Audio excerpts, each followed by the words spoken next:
നമസ്കാരം, ജന്മഭൂമിയിലേക്ക് സ്വാഗതം. രാഹുൽ നന്ദി വിവാദത്തിൽ പത്രത്തിന്റെ പ്രചാരം ഗണ്യമായി കുറയാൻ തുടങ്ങിയതോടെ മാനേജിംഗ് എഡിറ്ററായ PV ചന്ദ്രൻ വിഭാഗം എഡിറ്റർ മനോജ് കെ ദാസിനെതിരെ രംഗത്ത് വന്നു. സ്ഥിതി അപകടകരമാണ് എന്ന് ചൂണ്ടിക്കാട്ടി സർക്കുലേഷൻ വിഭാഗം ജനറൽ മാനേജർ മാനേജിംഗ് എഡിറ്റർക്ക് റിപ്പോർട്ട് സമർപ്പിച്ചിരുന്നു. തിരുവനന്തപുരത്ത് മാത്രം 5000 പത്രം കുറഞ്ഞു. കേരളത്തിനകത്തും പുറത്തും ഗണ്യമായ തോതിലാണ് പത്രത്തിന് കുറവ് സംഭവിച്ചുകൊണ്ടിരിക്കുന്നത്.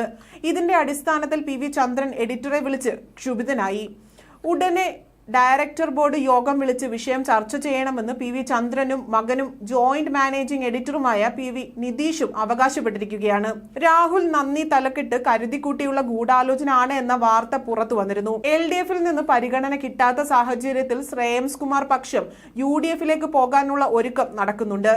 KC വേണുഗോപാലാണ് ഇതിനെ ചുക്കാൻ പിടിക്കുന്നതും. ഇതിന്റെ ഭാഗമായാണ് വിവാദം ഇപ്പോൾ ഉണ്ടായിരിക്കുന്നത്. നന്ദി രാഹുൽ തലക്കെട്ട് പത്രത്തിന്റെ നയം മാറ്റൽ പ്രഖ്യാപനമാണെന്നായിരുന്നു മനോജ് കെ ദാസിന്റെ നിലപാട്. BJP അനുഭാവികൾ പത്രം നിർത്തിയാലും ന്യൂനപക്ഷ വരിക്കാർക്ക് ഇടയിൽ പത്രത്തിന് സ്വീകാര്യത കിട്ടുമെന്നാണ് ന്യായം.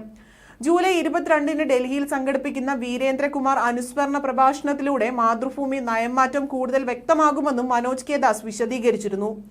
അനുസ്മരണ പ്രഭാഷണത്തിന് അരുന്ധതി റോയിയെ പങ്കെടുപ്പിക്കാനായിരുന്നു ശ്രമം.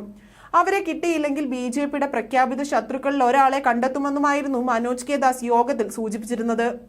CPM കേന്ദ്ര കമ്മിറ്റിയുമായി ബന്ധപ്പെട്ട് മാതൃഭൂമിയിൽ വന്ന 2 വ്യാജ വാർത്തകളും മാനേജ്മെന്റ് താൽപര്യത്തിനു വേണ്ടി കൊടുത്തതാണെന്നായിരുന്നു മനോജ് കെ ദാസ് വെളിപ്പെടുത്തിയത്.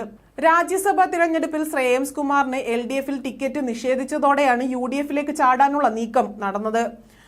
കേരളത്തിലെ ലോക്സഭാ ഫലസൂചന പ്രകാരം വരുന്ന നിയമസഭാ തിരഞ്ഞെടുപ്പിൽ UDF-നാണ് ജയസാധ്യത കൂടുതലെന്ന് ശ്രേയംസ് കുമാർ കരുതുന്നു. പത്രത്തിന്റെ നയം മാറ്റൽ മുതലാളിയുടെ രാഷ്ട്രീയ മലക്കം മറിച്ചിലിന് ശക്തിയേകുന്നതാണ് എന്നതാണ് ചുരുക്കം.